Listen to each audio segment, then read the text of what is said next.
Hello, friends, and welcome back to the show. Got a good one planned for you. By the way, if you'd like to support the show and get extra content, check out the Tim Constantine Patreon. I'll leave the link below. And we have a heater for you today. Joining me here is Travis Carpenter. Travis, how you doing? Hey, man, I'm doing great. Thank you so much for inviting me to be on the podcast, man. I'm really jacked about this. Me too. Me too. And we were just talking.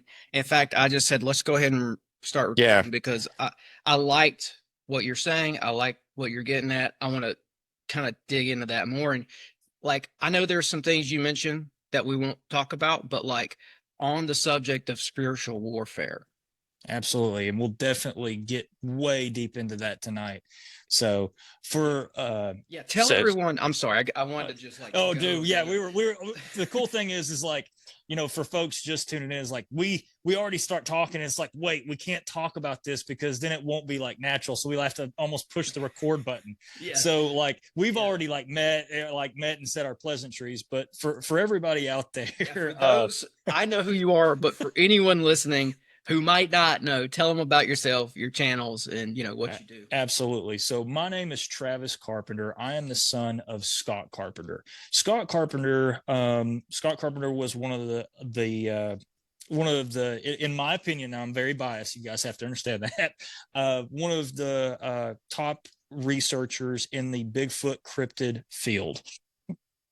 He was on several TV shows, including Finding Bigfoot, Survivorman Bigfoot with Les Stroud, and The Truth. I think The Truth Explained or whatnot. There's another several other TV shows. He also was a major contributor in the Melba Ketchum or the I call it the Sasquatch Genome Project. Major contributor in that. Had several samples that were included in that. Also, the samples were from not only the Great Smoky Mountains National Park, my dad's research area where he's buried, but also from his house. So that's a wild. We'll get into things of these creatures follow you home. In The Truth Denied, my dad's book, he has written several books. One of his last ones before he passed away in August of 2023. Actually, he passed away um, today, his 2-year anniversary. He died at 12:04, I believe, today. So, man, recording this on on his anniversary, that kind of hits me a little hard. Okay. But And I was not aware of that, my friend. it's all good. It's all good. It's almost one of those things where it kind of like you start thinking about. It's like, oh, like you slow down for a second. And it's like, dang. But I'm blessed to be on this podcast and be talking about him. He wrote several books. The Sasquatch Awareness Project, The Nephilim Among Us, and The Truth Denied are some of those. And we'll get into what my dad's beliefs were on, and my beliefs are on what Sasquatch and Bigfoot really are. You can find me on YouTube at, you just look up the Sasquatch Awareness Project or Scott Carpenter, and you'll find YouTube. If you want to find me on YouTube, where I like to beat on sticks and hang out and build fires. That's my love. You can find me at just T Carp on YouTube and look that up if you like that stuff. So, but man, thank you so much. Yeah, I love the bushcraft stuff. I will sit here and fiddle with my little bushcraft knife. I'm a big Dave Canterbury guy, and him and I have grown to have a pretty decent relationship. I've been to several of his classes, and him and I talk every once in a while, and he's going to his big thing. He's not a Bigfoot guy, but it's funny. He'll show up at a Bigfoot conference and teach people about bushcraft. So he's starting to get into that. So I thought that was pretty wild. Yeah. And I love that stuff. And there's, I guess, bridging the gap there would be Les Stroud because he's kind of into both. Oh my gosh, And I've been watching him exactly. for years. I love that guy. Les Stroud, and we'll get into some fun conversations about Les Stroud tonight. I do. Les Stroud, I'll tell you one thing. Les Stroud is a real one. he goes out and does it. Like no joke. He goes out and does it and teaches people, in my opinion, the right way. I think, like I said, I'm a big fan of Dave Canterbury. I think he does it the right way. Cody Lundin. Whatever you think about Cody Lundin, the guy that didn't wear shoes, he did it too. So it's pretty wild. It's pretty wild. So, well, and I know that about Les too. Like, that's one of the reasons why I've stuck with him all these years as a fan. It the realness of Les Stroud is conveyed over the camera. And even back in the old days when he first started out, I remember seeing him getting dropped off in various locations and hiking in, and one of them was a swamp. And he filmed himself, I think, living in a swamp for a couple days. And you could, by the third day, you could tell this is a guy who's really living in a swamp. Well, you could see it on his face. Yeah, it's like he wasn't, the clothes are not clean. Right. Yeah, all he that wasn't stuff. hitting up the hotel room in between, in between days. Exactly. Bear Grylls. Sorry. Sorry, I had a cough there. I apologize. Yeah. Well, you're an Appalachian boy. I am as well. Yeah. Where you from? Well, I'm from across the mountains on the other side in North Carolina. Yeah. So that's cool. Which part? Robbinsville area, or? I spent more time in the near North Wilkesboro and Jefferson, in that area. Very cool. There. So, yep. Well, you're just right across the mountains. We're both Southern Appalachian. Mm-hmm. So, and I actually don't give out the name of the town I actually lived in on here. So I understand. People listening know that I've had tons of Bigfoot stuff there happen to me. If you've been listening for a long time, like, I don't put that town name out there because they're there, and it's a private community. I have friends that live there, and I don't think they want it. People coming. People, yeah. Yeah, I completely understand that. Yep. But I don't know about you, but where I lived, most everyone knew that this was a real phenomenon. It's rarely talked about, but once you live in an area like that for a while, you realize that the mentality there, it's like, people had this mentality like this is one of the weirdest places on earth, and the rest of the world has no idea. Yep. Kind of a thing. And then some people just kind of give a hesitant laugh about it. Because like, what else can you do? Yeah, it's like, if I tell you, you'll think I'm absolutely bizarro crazy if I tell you this. So, like, to the newcomers, it's like, we're just not going to talk about it. Yeah. No one believes in this outside of this region is the mentality. Yep. And that's, unfortunately, like, that's not the case. Is these things are more prevalent, for those folks that are just coming into this and they're like, well, I want to learn about Bigfoot. Like, is Bigfoot real? It's like, we're almost way past the point of, is Bigfoot real? It's to the point of, like you said, there's communities out there that just deal with them all the time. And there's not just one Bigfoot. There's thousands and thousands of Bigfoot. There's clans and tribes and all that. This is a phenomenon that is kept so hush hush. As crazy as it sounds, because you see Bigfoot stores or Bigfoot museums, which are great. That's perfectly fine. But, like, when you start looking at, like, it from the real thing and people that deal with these encounters or people that deal with these creatures, it's more prevalent than people really have any clue of. Mm-hmm. And I think too, in like a community like the one I lived in, it's a very religious community as far as Christianity is concerned. And I have a feeling that even though some of the people probably hadn't made that Nephilim connection, say what you will about the Nephilim connection, some people just hadn't made it. They still thought, I gathered that they still thought something evil was going on with it. Something wasn't right with it. So they didn't want to talk about it because of some sort of a strange vibe they get or something. That makes a lot of sense. I think even though, the Southern Appalachians, may not, like you said, have made that Nephilim connection, may not fully understood. They knew it wasn't right, for one thing. They knew there's not right things out in the woods. There's, we want to tell ourselves there's nothing out in the woods in the dark. We want to tell ourselves that. That makes us feel better.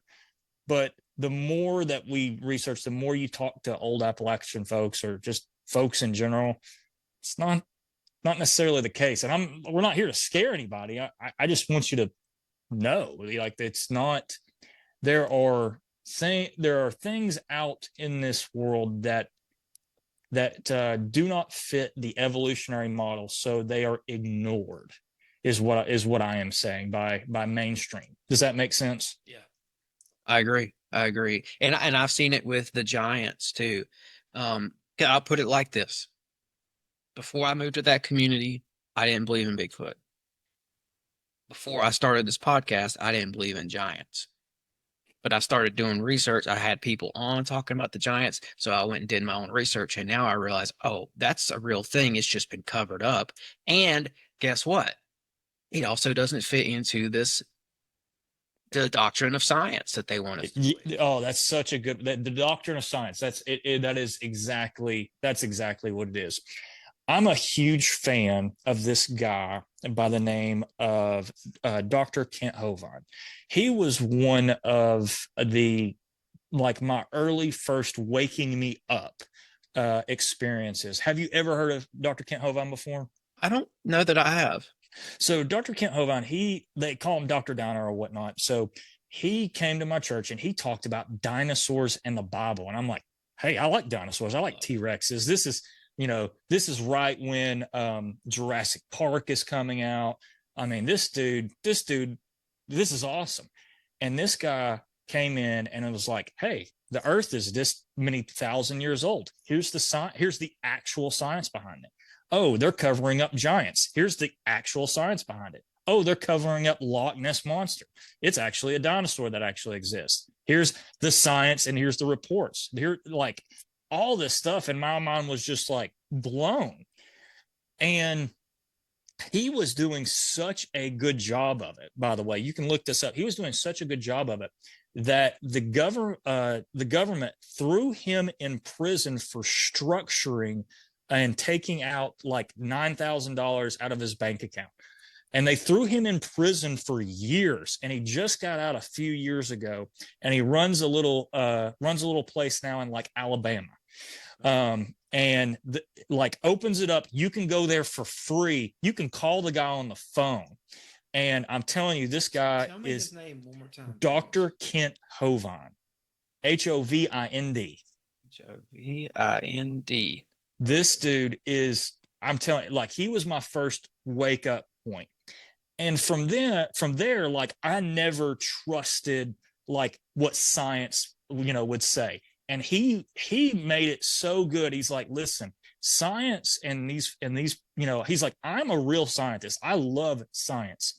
I hate junk science. And he absolutely just destroyed what mainstream science would be with, evolution and this BS Neanderthal stuff, this BS, rock structure, this rock structure stuff. And he always told it was circular reasoning with this millions of years stuff. And he just really strengthened my faith in the Bible.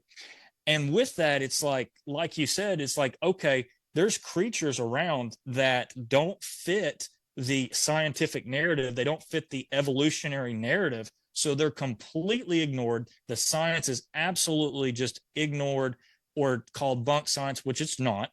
And the cool thing is my dad got to be a part of that,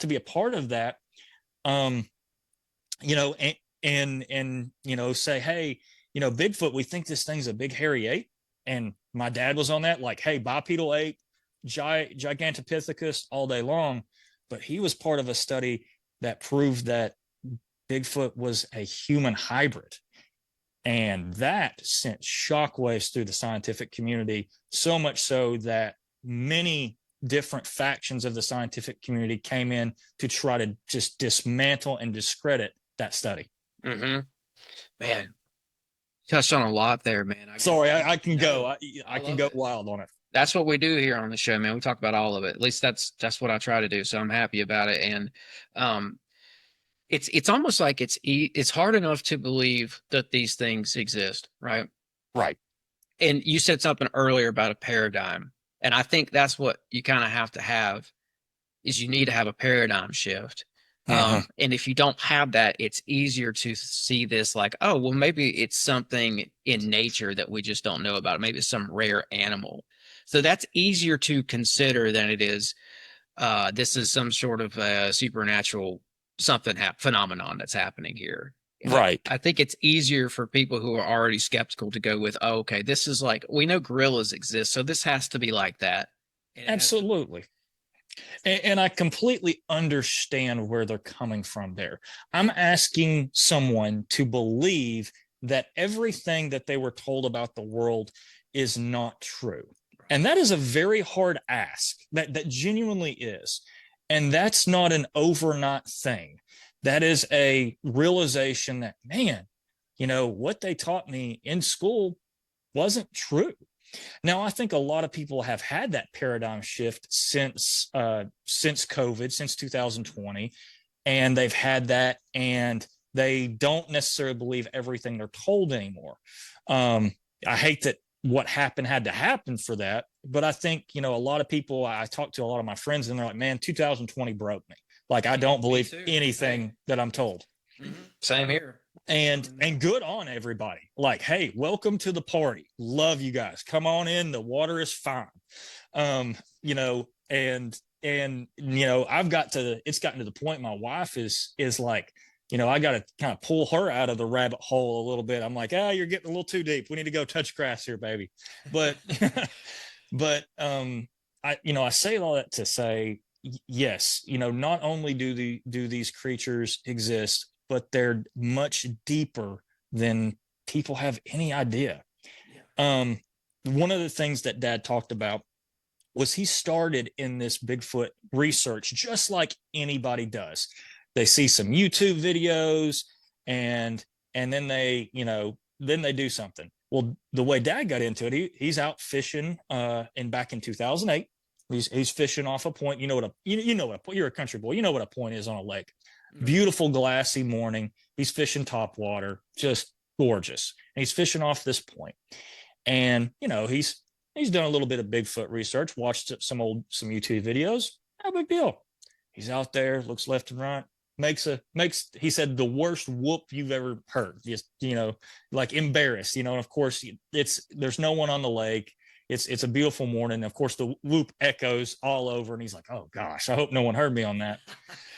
And he says, well, okay. And he goes back to fishing for a second. And he says, off that point, something just hush for a second. He runs in, and my kids are about to come in. So maybe stop it for just a second. I apologize. I'll pause it real quick. Yeah. Yeah. Pause it real quick.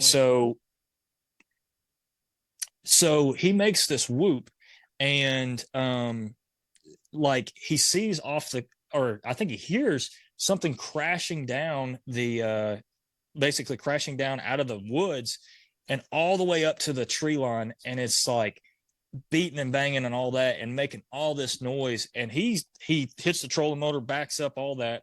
And this thing, he says, like kind of runs back and forth just in the shadows of the tree line, does this whole like frustrated sigh, like oof, and then bipedally walks up, and he's like, I got to figure out what that thing is.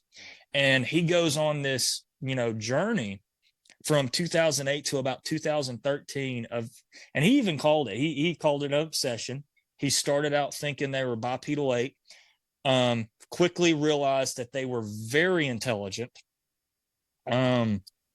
quickly realized they would thwart everything that he would try to do electronically, like trail cameras and whatnot.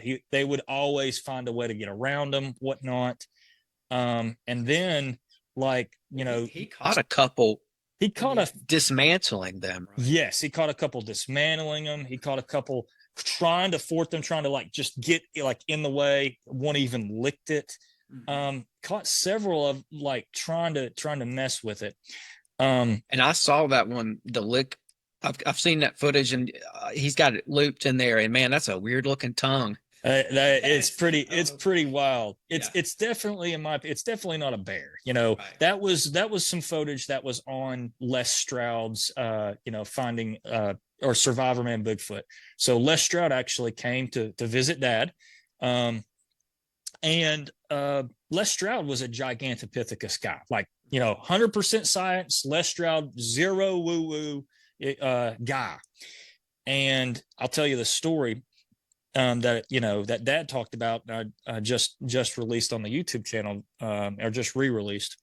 So Les Stroud goes out to Dad's research area, and he's doing all the things, and Dad's with him, and Les tells him, "Hey, I'm gonna stay out here a little bit longer," and because Dad didn't want to be out in the research area at night. He's already a little about it anyway. So Dad heads on out. And Les Stroud's in there at night, and Les Stroud said he got mind spoke to, telepathically talked to. And basically these creatures said, "Hey, we're right over the hill if you want to see us. You just kind of hang out and we'll come meet you."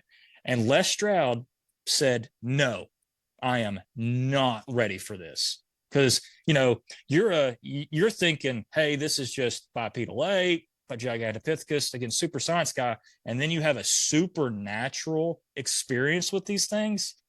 That changes that paradigm shift. And it took Les Stroud about 2 or 3 years to really even come out and say that.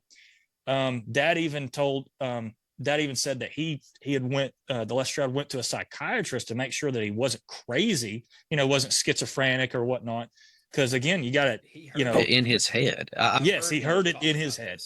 Yeah, I heard him on a podcast, telling this exact story. Yeah, and he heard the voices in his head, and I've had that too, but for the most part, only in a paranormal situation. And it wasn't like a full sentence. It's just like you'll hear one or two words very clear in your head. So I know what he's talking about. Yeah, it's weird. It's weird. Yeah, that was his paradigm shift. That was the paradigm shift where this is not just flesh and blood that we're dealing with, if that makes sense. This is not an ape. And that was his paradigm shift. And again, we're talking about Mr. Science, Les Stroud, no BS guy. Talked about this. And this is just, I'm just going to throw this in. This is like my opinion here. Or it is flesh and blood and something supernatural. Bingo. Very well said. And the DNA actually shows and proves that it is flesh and blood and something else. Mm-hmm. And we can dive into that if you'd like as well. Yeah, let's dive into that. I just want to say one thing though about that episode, that Survivor Man finding Bigfoot episode, which is I'll find that while you're doing that. I will find that episode for everybody. They can look it up real quick. Yeah, it's one of my favorites. I've seen that whole show. Of course, I've seen just about everything Les has done, but that show in particular is something special about it. And I was kind of tuned into it early on because I was like, "Oh, this is kind of like my neck of the woods. I've got to see this, right?" But what really made it stand out to me and why it's my favorite is because early on in the episode, they throw in that sound bite. Yes, they do. That sets it off. That takes it to another level because I got chills the first time I heard that sound bite in there. It was one of those things where Dad, and I asked Dad, I was like, so how in the world did they even let you talk about Nephilim in the Bible in Genesis 6? And he said, actually, they asked me to do several explanations of what I thought it was. And he went through, he went through the ape, he went through this, and then he talked about the Genesis 6 stuff, and they are the ones that did that. So Les Stroud is the one who really wanted to focus in on that. So I hand it to Dad for presenting that, but also you got to hand it to Les Stroud for going that route. Yeah, not cutting it out. Is it episode 7?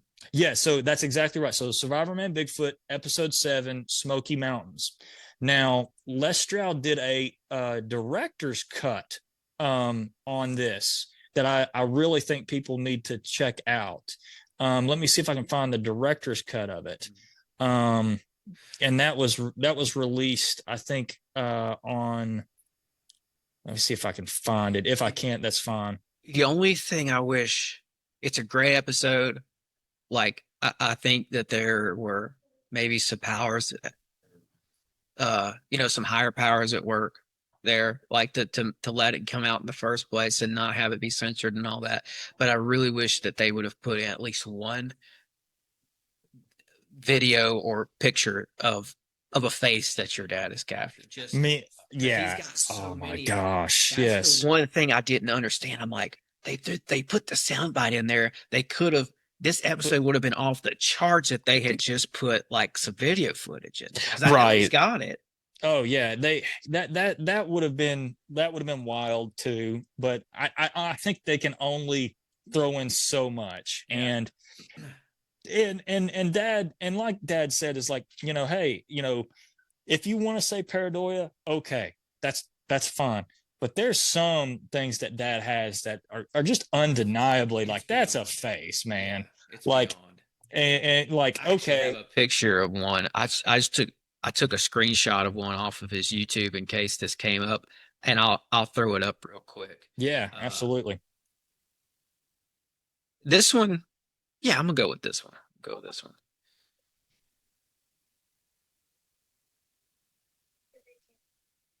This one looks kind of like Oh yeah, that looks like Jason, Michael or something. Myers. Yeah, Yeah. exactly, man. Jason Michael Myers. Sorry about that. Yeah, like No, that you're one right. right there. It's yeah. So what he's done, he's super basically takes what he's saying, basically superimposed it. So he's just flipped it over, and that's what you get.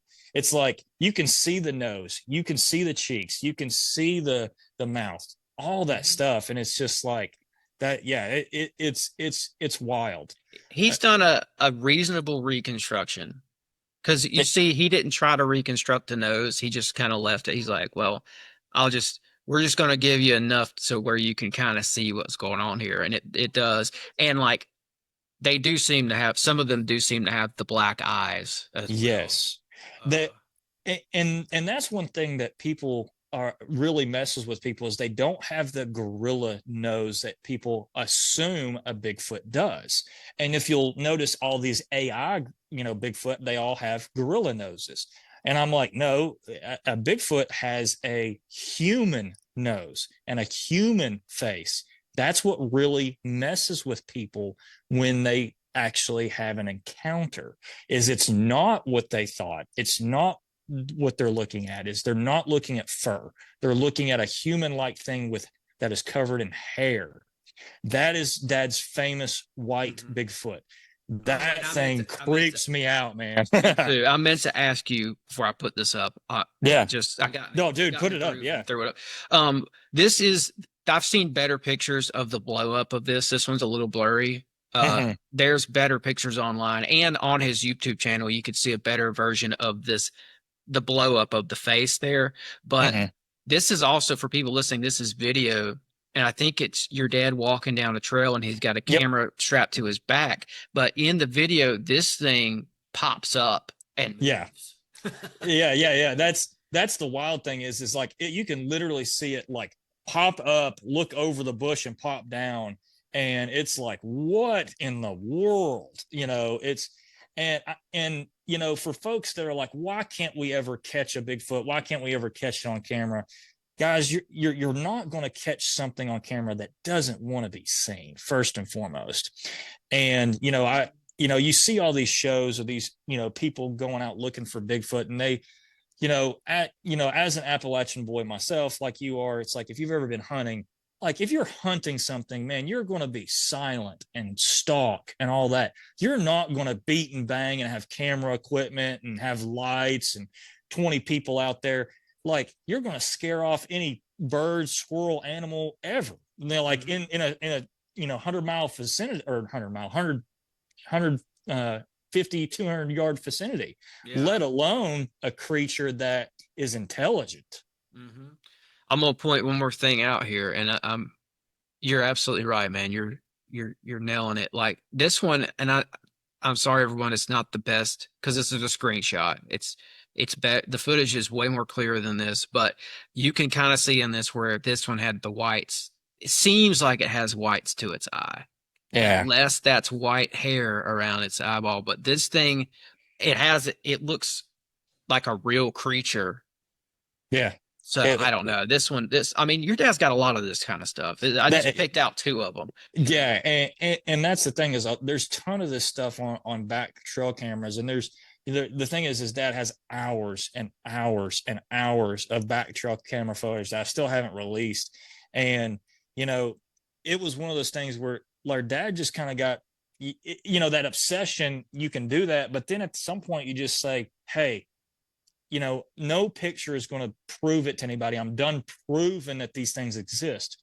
I want to talk about what they are and how to help people. Yep, absolutely. And I just sorry, I gotta say one more thing about You're fine, please. Yeah. You do your thing. I thought that I had seen a white Bigfoot, right? Like there's that one video out there. Another Bigfooter. I don't even remember who it is. Sorry, but I don't remember. But some guy's on his porch and he's got a flashlight. It seems like a flashlight and a camera, and he's doing this, and he catches one, and they slowed it down, and you could see it. It goes, darts right out of the light, but you could tell it's white, and it looks a lot like that white Bigfoot. But that's wild, man. I thought that was something until I saw your dad's white Bigfoot. That's my point. Because I was like, there's something there that poked his head up, watched him walk out of the woods and did that. And the thing is, he came up, dad's very famous for those who don't know, Scott Carpenter, very famous for putting on what's known as a back trail camera. So he came up with this by accident, actually. So he is, early on in his research, he started what's known as gifting, which I do not recommend. Started gifting these things, putting out little rocks for them to play with, unknowingly, and we'll get into this later, unknowingly paying homage to them, which, again, that's why I don't recommend if you do this.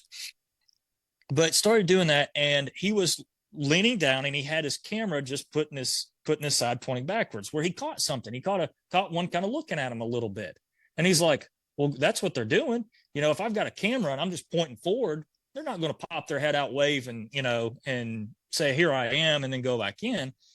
They're going to, again, be watchers. So what they're going to do is they're going to let you go on down the trail, and they'll just kind of peek their head out, look at you, go on. And that's what the back trail camera was for. And that has caught most of the famous things he's caught, such as the Bigfoot and other cryptids, has been on the back trail camera. Mm-hmm. Yeah, for sure. And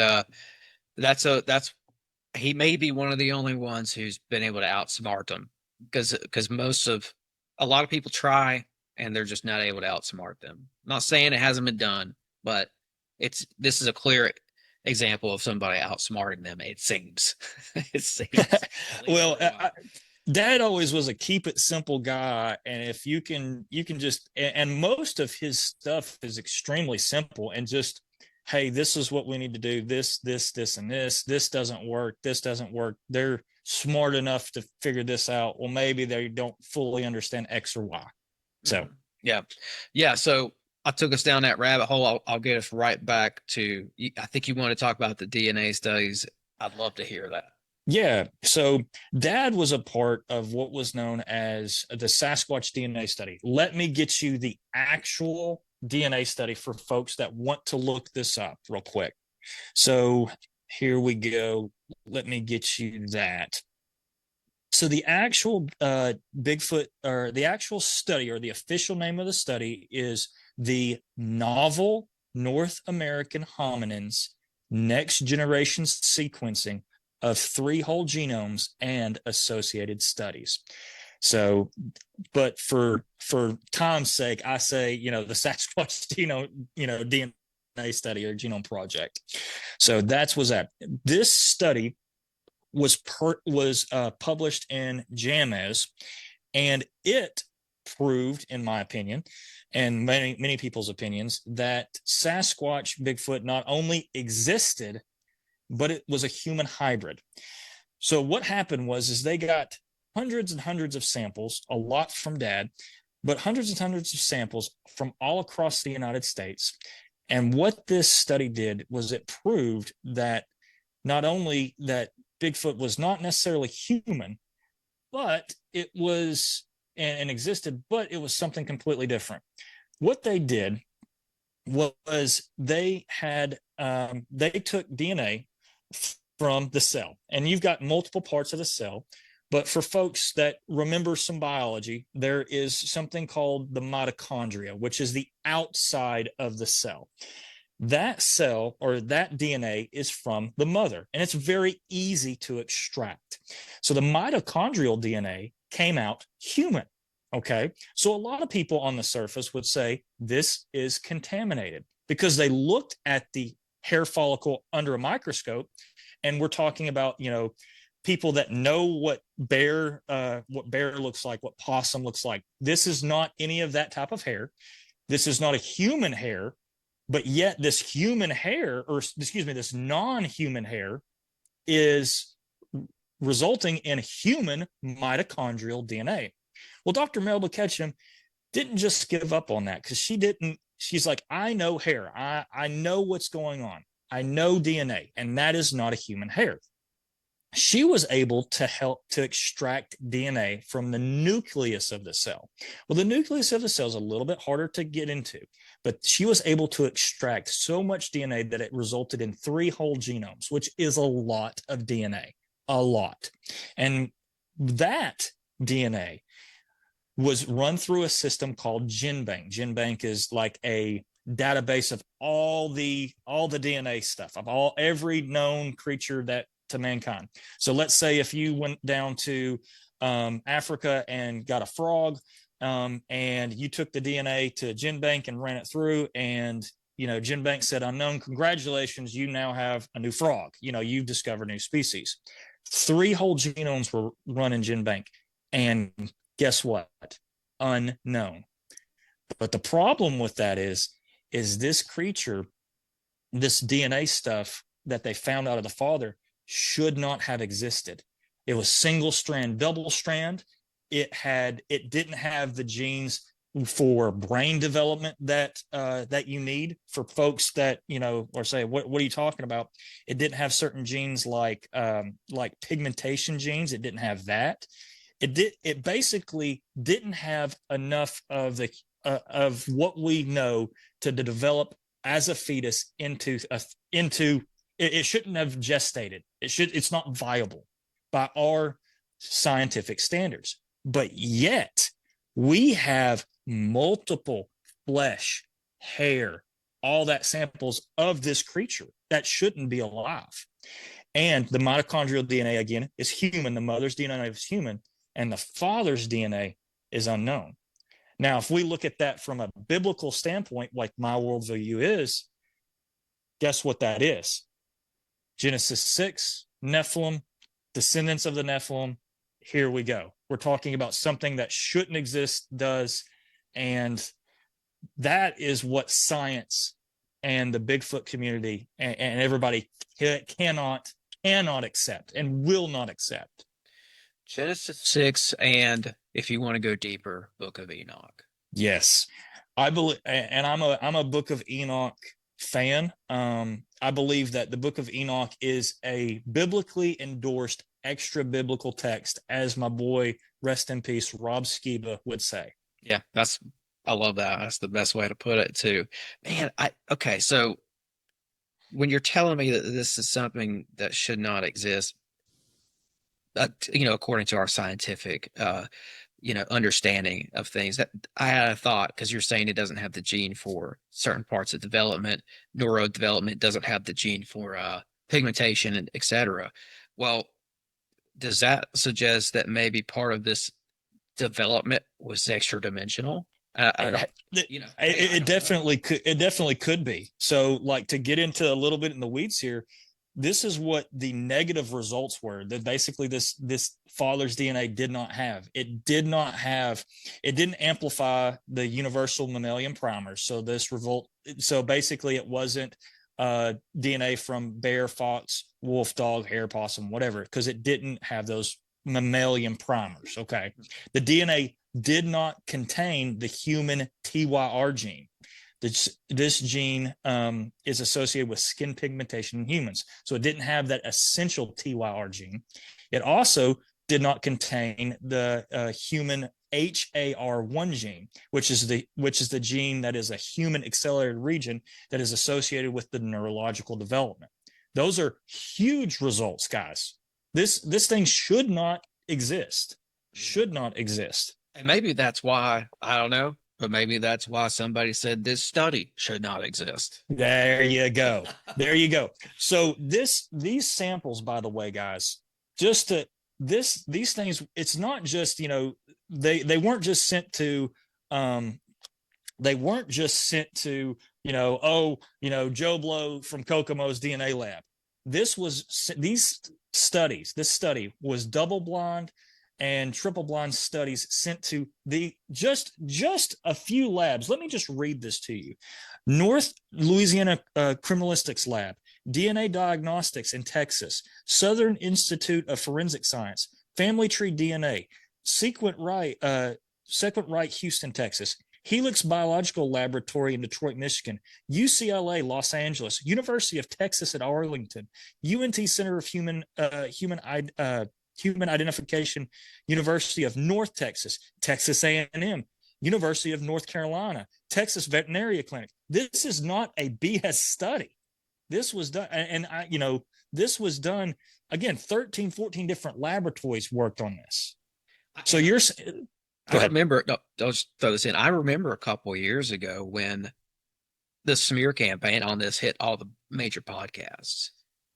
It was somebody out on especially the Bigfoot podcast saying, naysaying. And okay, that's fine. Maybe some of those people were pure of heart too. Maybe some of those people really believed that there were issues with the study, but it also could have just been an orchestrated kind of a hit. Well, here's the problem with the smear campaigns is when it was published or when it was given to the journal Nature, it was sent back with revisions requested. Okay, so how a journal or how a peer review works is you have referees that review it, and then they send their reviews to the editor, and then the editor makes their decision whether they want to publish it or not, or they can send basically a request for the writers to make some revisions on it. And the journal Nature did the second. They wanted the Sasquatch genome study to make revisions on it. Well, they did, and they sent all the things, and the revisions were really weird. They wanted to add a section discussing the history of Sasquatch. Okay. They wanted to provide pictures and video of the subject as supplemental data, and the referees refused the original pictures furnished with the paper that, quote, were not clear and compelling, so they asked them to be removed. They also wanted to remove the negative proof, which is the DNA that I just talked about, that they weren't, it's not this, this doesn't make sense. And they only wanted evidence of positive proof. And they asked for various technical requests, additional data, et cetera, et cetera. Well, okay, fine. They did all that. They did the best they could. And the problem with that is the leakage of the denial stuff by one of the referees is the only way that a lot of this stuff got out, and which is, again, kind of bashing journal Nature a little bit. It's it's extremely unprofessional by the referee to try to leak a denial letter or a, not a denial, but a request for revision thing without anything. It's one of those, it's no bueno. One of the major people that did it, that Dad does not like, is Matt Moneymaker. He verbatim would state what the referees asked and spread out. So it's very, very, very interesting how all of this happened. And again, we're talking about, the love of money is the root of all evil. When you have people's livelihoods based on the fact that this is a bipedal ape, do we now this is a human hybrid. Heck, we have to shut this down. Mm-hmm. Yeah, it was their financial persuasion for this study not to be considered. Correct. Correct. And Dad calls it, a conspiracy of the like-minded. It's not, they don't meet in this smoke-filled room and say, we got to do this. It's the enemy of my enemy is my friend. I'm going to gang up on this too, if that makes sense. Okay, it does. And what's the bitter taste in these people's mouth? What is it what is it about this study that people do not like? Is it the unknown mother? It's not the unknown mother. It's definitely the unknown father. That nuclear, yeah. It's the unknown father, the nuclear DNA. That's the unknown father, and the fact that the mother's DNA is coming out human. It's not just human. It's human. So, and it's like, for people listening, and I'm sorry I messed that up, but the studies show that this thing has got a human mother and the father's unknown. Yeah. That's exactly right. And that's what the DNA evidence shows. And the problem, right? Like we're talking back in time, at some point there was a human mother. Right. The way back in time, there's a human mother that leads back into a few different like haplot groups, which that's way in the weeds.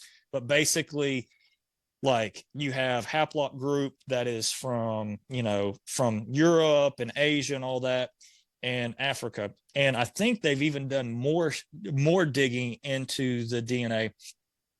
And the father's group, even though that it's unknown, they found that it's coming out of Middle East, which is pretty wild to me. I'm like, oh God, I mean, what more do you want? Right. I mean, and I won't take us too far into this, but I'm seeing that with the Giants as well, that it goes back to, I mean, Fritz Zimmerman just made a great post on his Facebook the other day about how the Amorites were using like trigonometry or some other type of advanced math to build the Newark mound complex and stuff like that. Oh yeah. But yet Amorites over here, we found that the Canaanites were sailing ships 3,000 years ago plus. We're seeing evidence of the Phoenicians coming up and down the Mississippi River.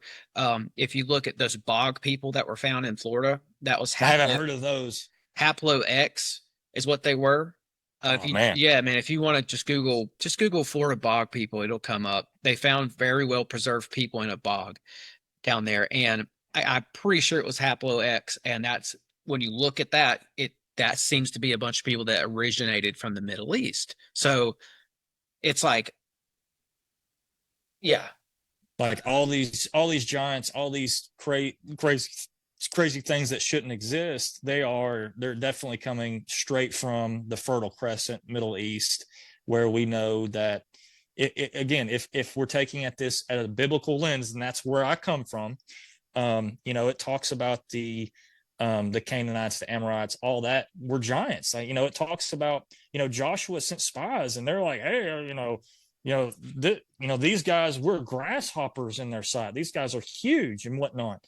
And I don't think that was just allegory, just them making up a bedtime story. They were really that big. And the reason why, the children of Israel were talked about is they're going in and they're slaying these giants. Like they're doing all that.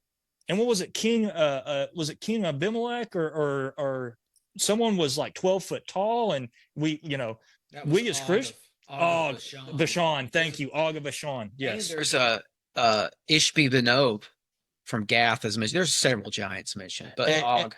The famous, Goliath, right, that we all talk about. We all try to make that, or, modern Christianity wants to say, oh, he was only like, 7 foot tall. I was like, no, this guy was a monster. This guy was an absolute monster. And even if you look out of the biblical text and you look at just some of the old Sumerian, Babylonian, some of their like statues and stuff and some of their art, you do see these giant dudes with these big, beautiful beards holding lions. Yes. Like a house cat. So it's like, what was up here? Your dad had a way of saying things that people weren't ready for. That and we've covered this today, that you kind of need a paradigm shift to even kind of understand part of the subject to begin with. But and when your dad brought this up back in the day, when I heard him talking about it, this whole thing about them being seafaring and coming on ships and having DNA from the Middle East, I wasn't ready for that. I Right. was not ready for that at the time. It's way too far out there. It's way too far in the weeds for people. I get it. I get it. But now that I see it with the Giants, and I think there's probably some crossover here with the Giants, because those are the Nephilim. They're the absolutely exactly. They're ancestors, and I think there's a lot of different. I think there's a lot of different sections to to the Nephilim. They're not just one. It's different things, different chimeras, basically. Like people too, like we all kind of look different. We have a unique facial. You could pick somebody out of a crowd because we all don't look the same. And I don't know if it's just that some of these went feral or that they acclimated to living in the wild. Maybe feral is too strong of a word for it, but maybe they acclimated to living in the wild. Maybe they were hairy. If they're descendants of Esau, the mighty hunter, then they were covered in hair. They already had that going on, right? And right. Esau was huge as well. He married, on top of that, he married the Nephilim Canaanite women like yes, Oholibama and Ada, and there's Basmath. Yep. So we know he intermingled with the Nephilim too, and he was covered in hair. So and he did it to spite. He really did it to spite God and to spite his father, because he was very angry at Jacob, because Jacob stole his birthright and would never relent it. And it's just that whole thing, man. It's hard to argue that they might definitely be descendants of him. It's so hard to argue that they're not. So it's definitely on my radar. I haven't done enough research into that. Well, that's just, and I'm just putting it on the table today as an option. I'm not totally sold off on it, but I do think there's a lot of things that are like that make you go in that Esau story, and when you look at his lineage and everything like that. And but back to like just the Nephilim thing in general, like a lot of people, pastors even, think the Nephilim thing is crazy still. But yes, it's funny because this story about giants, about Nephilim, about star people, Anunnaki, watchers, it's in all the old mythologies, and it even shows up in the Clinton emails. Yes. The adreno-powered lizards are using the word Nephilim.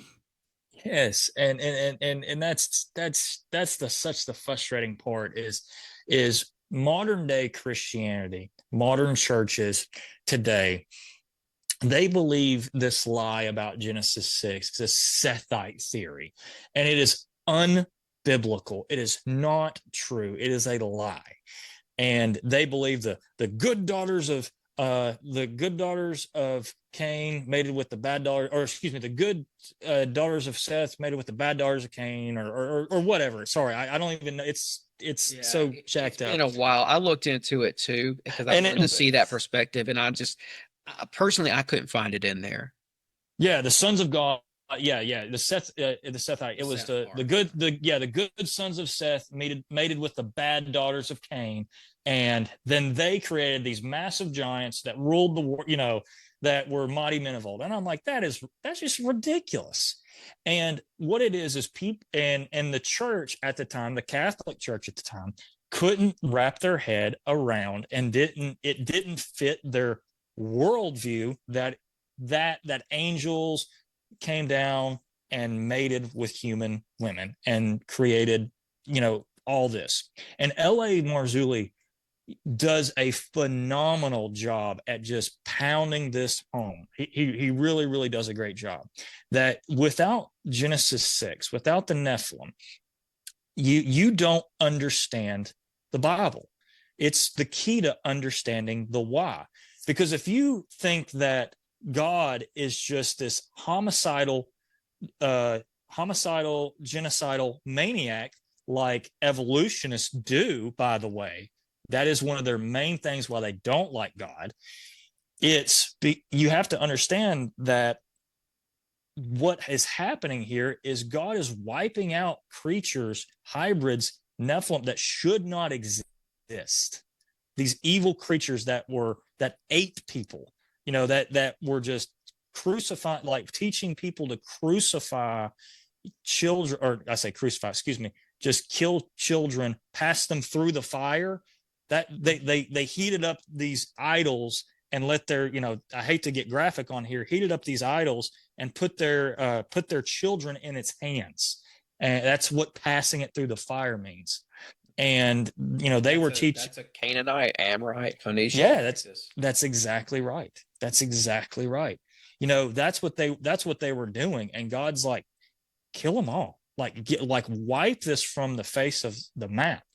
So, and I was actually reading in Genesis 6 today, and I was talking about this for Dad's stuff, and it really hit me, and I guess I'd never seen it.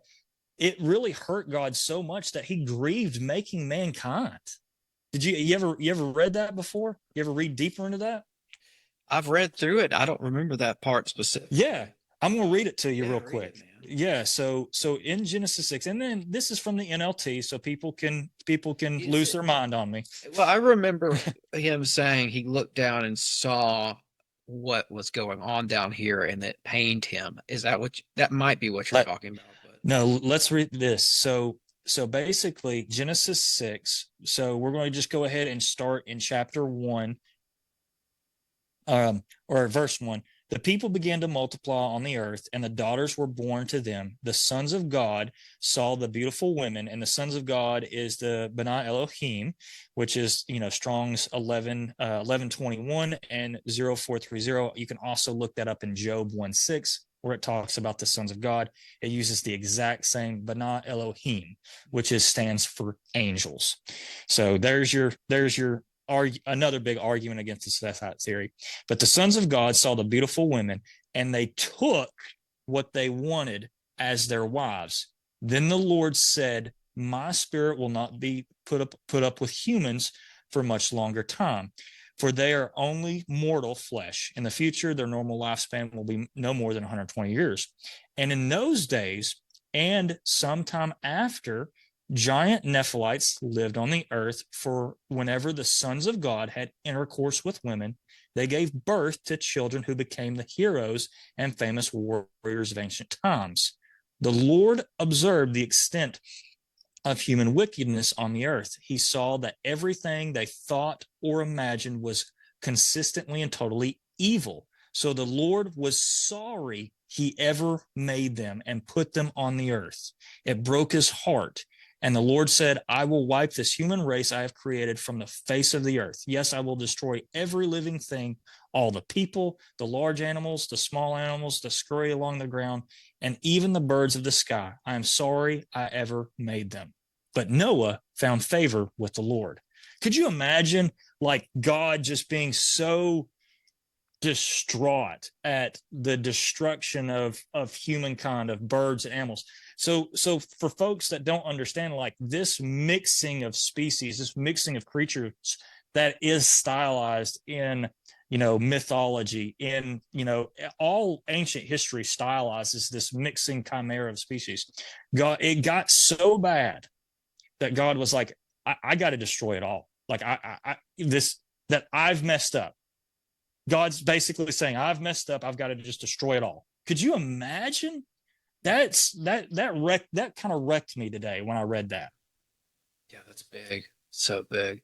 And there's a plot twist because some of them somehow survived. Some of these people that they didn't, it says that they were on the earth in those days and after. And then there's other things where it says that they basically survived. And I would say it just real quick, I'd say it goes back to Genesis 3:15 and the seed war.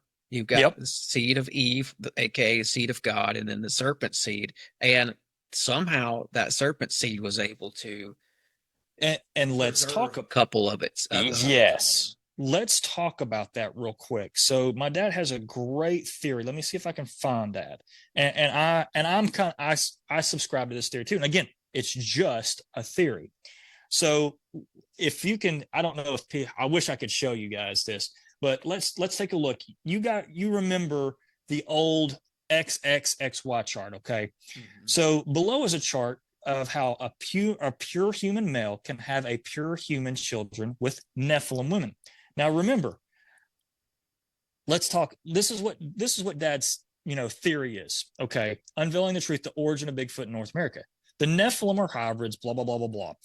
And there was literally a seed or genetic war. But after the flood, either there was a second incursion of Nephilim. Some scholars theorize that the wives of Noah's sons were Nephilim.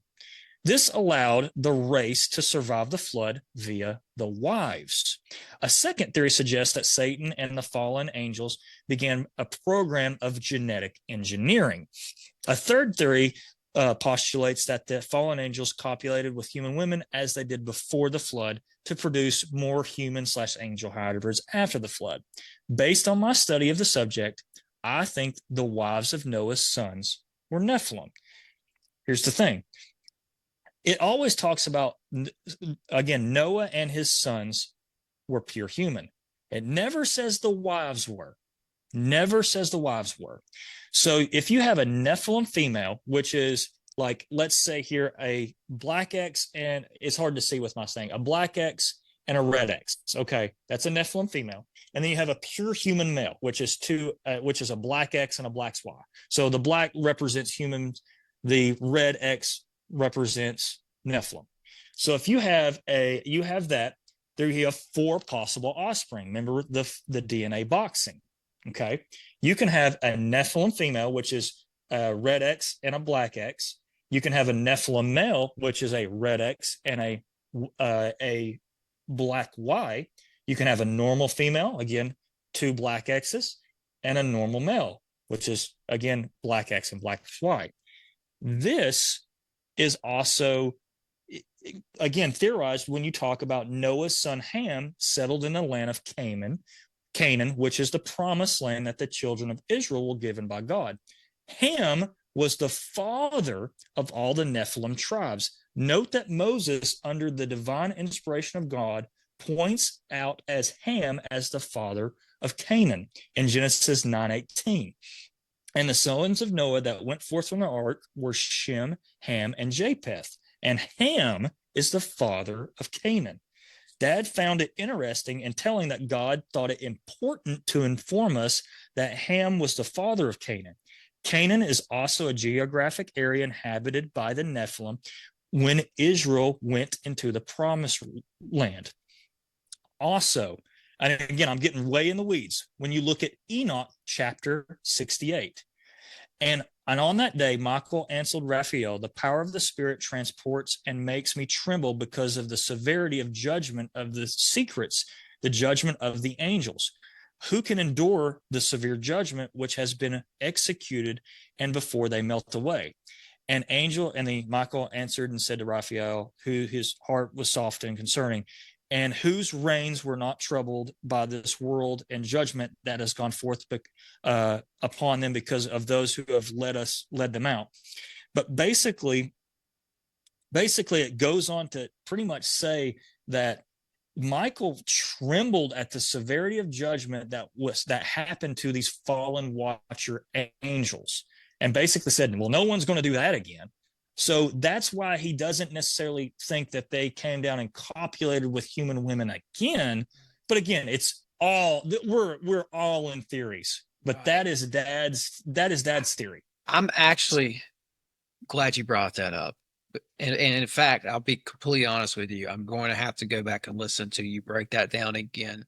Sorry about that. No, you did a great job. It needed to be said. It's just there's some new stuff in there that I need to grapple with. I don't think that because there was such a severe punishment where it says that these 200 watchers were locked up, I don't think it happened again in that exact way. Yeah, I'm kind of there with you too. I'm like, because it's all in every show, in every alien thing, they're always still trying to take seed out. They're still trying to do that. They're still trying to manipulate. I think that they are not necessarily having physical intercourse, but they're trying to get around it by a technological way of doing it. So I'm there with you too. Mm-hmm. And two, I mean, I reserve this. you reserve the right. Yes, I want to say this because it may have happened. I've thought about this before. You know, if you've seen Darren Kuyu, the massive 200,000, what is it? Maybe it's 20,000 person city that's underground. Yes. Darren Kuyu. I wonder if some of these Nephilim went underground. Oh, 1,000%. They definitely could have been. I just hold on to the fact that all flesh was destroyed, you know. So I'll hold on to that as 100%. A lot of people don't, and I understand both ways. I understand, and I don't think I'm not gonna be dogmatic about it. Yes. Yeah. I think that things were just so supernatural in those days. There was, and you've got the lineage of Cain who were putting tablets under the Great Pyramids. Yes, exactly. Because allegedly they knew I think that they were maybe channeling and talking to their ancestral spirits, and they were clued into the fact that a flood was coming. There's all kinds of weird stuff with that. Yeah, man. So it's like, did they do something underground to preserve their bloodline as well, along with tablets? I don't know. I'm just saying. I like what you've broken down today. I appreciate that. If you look at if you look at, what the Illuminati believe, and you look at Masonry and what that, all these secret societies, their big thing is as so above, so is below. There's something with the whole, like, oh, we have to try to figure out what's underneath and communicate with it and all that. Mm-hmm. These secret societies, that's their big thing. Mm-hmm. And if you look at this from another way, is like, what is the Tower of Babel? We look and see that it's been said that, they wanted to reach into heaven and fight God. Well, why did they want to fight God? Well, you talk about what a portal too. That may have been a portal. Exactly. It may either have been a portal or a real tower to heaven. That's arguments again. That's two different sides of the spectrum there. It could be both though. Yeah, it could be. The Bible says not to stay away from, or it says to tear down the high places. God had the Israelites tear down the high places because they were building they were doing a lot of worship and witchcraft and sorcery on the high places. There's something about the elevation there that aids to whatever they were trying to do as far as witchcraft. So if the tower was put up in the sky for them to do that sort of thing, maybe it was both. It needs to open that portal, right? Yeah. Mm-hmm. But I'm that a tower to heaven, because one of the theories is that they were trying to break into the Garden of Eden that had been sealed off. That I believe absolutely. Another theory is they basically said, if God tries to destroy the earth with the flood, we have this tower. He ain't going to do it this time. It was a complete screw you to God. Is what it was. Is what happened there. And God, again, supernaturally goes down and confounds the languages, which is wild again. And it's funny, by the way, how I believe the devil is in control of this world still. And what he is trying to do, he is trying to set up a false godhood. And what I mean by that is a false godhood by way of technology. So how is he going to bring everyone back under one language and one tongue? Well, buddy, you and I can get on our phones now, and I can talk to someone that speaks Spanish, and we can make it through. We can make it through just about anything we need to make it through, right now. Right. And with anything. And the way with AI works, the way AI is going, man, is it might be the fact that I speak something and someone else can hear it with their technology that's on their face, with like with AI glasses, with those meta glasses. Who knows? Right. Because that Google Translate is only going to get better. It's already good, but it's only going to get better. Exactly. And then you have that, and then you have this false, with technology, you have this false omnipresence of knowing everything and whatnot and being everywhere. The devil can't be God. No, finish your thought. I'm sorry. Yeah, no, you're good. The devil can't be God. He's not omnipresent. He's trying to be as God. He's trying to set up his own way of doing it. Yeah. And he's trying to set up his way of being all knowing with AI. It's when you look at this from a biblical lens, I'm laughing at it because I'm like, my grandfather couldn't have understood Revelation the way we can understand it now with technology. Yeah, absolutely. That book has become a lot less murky whenever we're getting into this timeline that we're on. And I was, I'm listening to you talk, and I think you're spot on with a lot of this, man. And like, I'm thinking about how what you're saying about the translations and everybody merging back into basically being able to understand each other. And I'm thinking about, they've got the Google watches, the Apple watches. Right? Yeah, the Apple watches. Yeah. Like, wait till they break out the headsets where you've got a little piece of glass that you can like flop in front of your eye, and you can literally read. You can have somebody speaking to you in Portuguese in real time and whatever translating it. Oh, dude. I work for one of the major glasses manufacturers in the world. Dude, they're coming out with in December some stuff that's wild.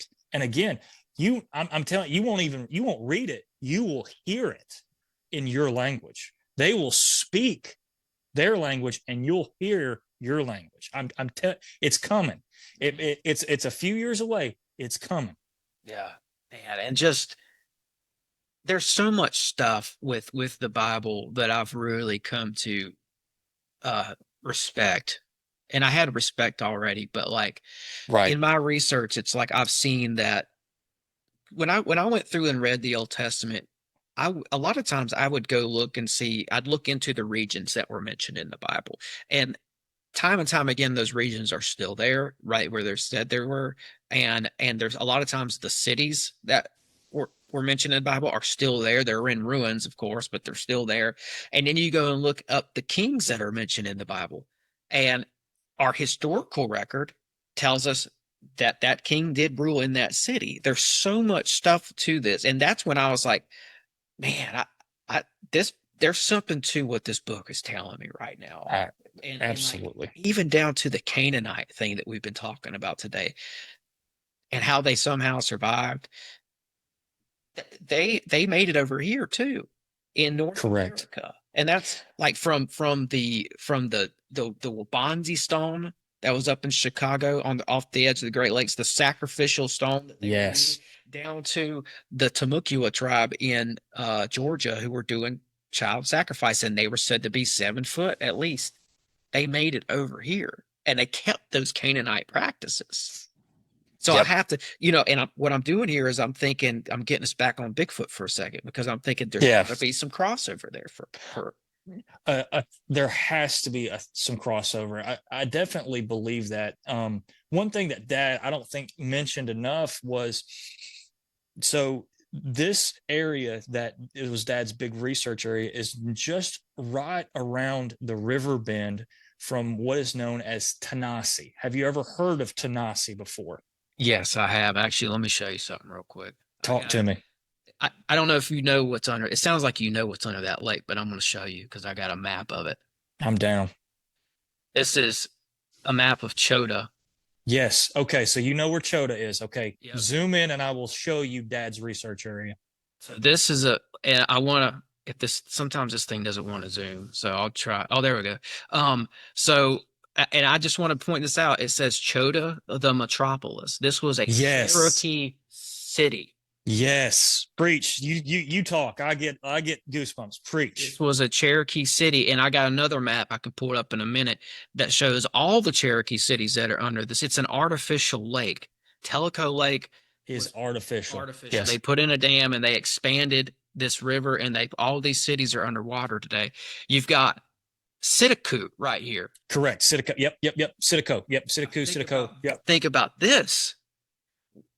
What do you have out in Lovelock Cave? The Sitico Giants. Yes. Sitico Giants. So I'm wondering if Do you know that more basically where he's buried, where his research area is called Morganton Cemetery, which is literally right around the river bend from that.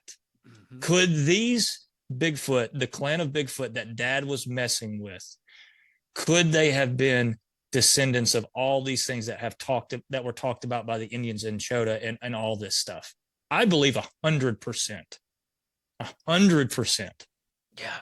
Yeah. There's something going on with this area. I've been kind of researching this for a while now. Now, pull up if you can pull up just a map of Tellico Lake, and I'll show you where Dad's research is versus where the Tanasi is, which is the Cherokee cap, which mm-hmm. still, or the Sequoia birthplace.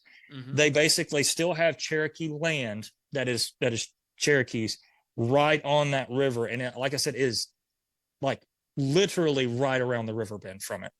Actually, I have a map right here. Yeah, pop it up real quick. Maybe this isn't what you're asking for, but I do have this ready to go. This is Tanasi right next to Chota on the map. Mm-hmm.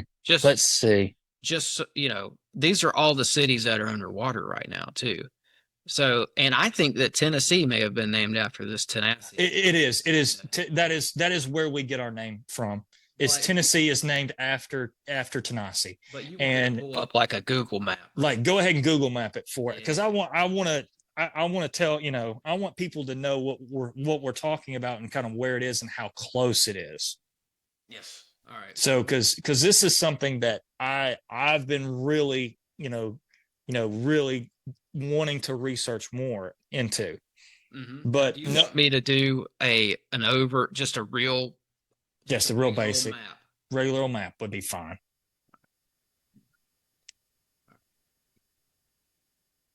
Let's see if we can find it. I got you coming, brother. You're good. So I get excited that someone knows what I'm talking about, by the way, here. Yeah. So all right. So you've got that. So go ahead and zoom out a little bit. Keep zooming out, and let's see if we can find it. Let's hold on. It might be down here near Venor. No, it is. Go down, scroll down. So where where it says, you see where it says green back there? Yeah. So this is what's weird about this is on a laptop, and I'm used to using my cell phone. So you're fine. So let's zoom in a little bit. Let's zoom out or not. It's being frustrating, isn't it? Yeah. It's not letting me move it up and down. So put your cursor there you go. Only the best technology, let me tell you. Only the highest. Yeah, right. There you go. Now put your cursor on Greenback. Back out and put your cursor on Greenback. Greenback. Yeah, it's right there. Put your cursor there and then scroll through it. Scroll up. All right, you see that? All right, you see where it says Rarity Bay and Morganton? Yeah. Mm-hmm. That's Dad's Bigfoot research area. That whole peninsula. See how large it is? Mm-hmm. That whole thing. Now zoom out and show this big. Not Rarity Bay, across the way from it. Oh, that. Right here? Yes, mm-hmm. That right there is the research area. That is a 1,600 acre wildlife management area right there. Mm-hmm. Okay. So when you scroll, the cemetery, Morgan. I bury. That is where Dad is buried, right there.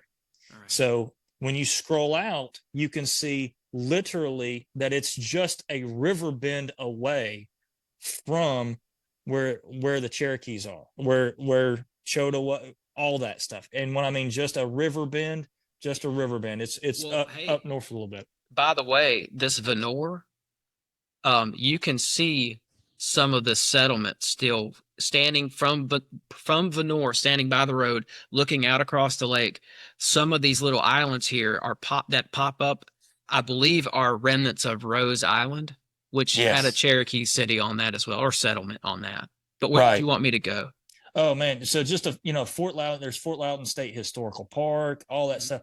Like that right there, I'm telling you, like all that stuff is, I think right in there is Cherokee land, or very daggum close to it. I mean, it's when I say See, there's Sequoia. yeah. That was another one of the Cherokee settlements. It was all up this river. Exactly. So you have all up that river was Cherokee settlements and Cherokee land, and it's like you start looking at it, and it's like no wonder that is a huge hot spot. No wonder that is why they're there. They've come there for hundreds of years. Yeah. Why wouldn't they still come there? As was Tallahassee. Uh-huh. See, some of these, they still have the names. They still hold the Cherokee names. So, yeah, you're absolutely right, man. And I'm sorry this thing is being so difficult. No, you're fine. But yes, so Tennessee was named after Tennessee, the capital. You can still go there to this day and see. And now it is highly illegal, by the way, to go in and look for artifacts. Right. So don't do that. It is a federal offense. But I just also find it very interesting that, let's say you found a big giant bone on there that shouldn't exist, or who in the heck knows what's underneath these Indian mounds? Could there be giants? Who knows? And I'm not saying disturb Indian mounds, but I'm saying who knows what's underneath there? Yeah. You know what I'm saying? So just for reference, there's Chilowee. That was another old Cherokee place. So they had settlements all the way up this river, all the way. But I think a lot of the main stuff was going on in your dad's research area. It makes 1,000% sense, because I mean it's right there, man. Like it is right there. And you saw on the other map where Sitico was right above Chota. Yep. That's so. I think that the Cherokee moved into a pre-existing civilization. That 1,000%. I absolutely believe that. Some of them were probably giants, and that's why I think that Sitiku name is telling. It's almost as if the giants left and they kept the town name. Yep. I'm down with that.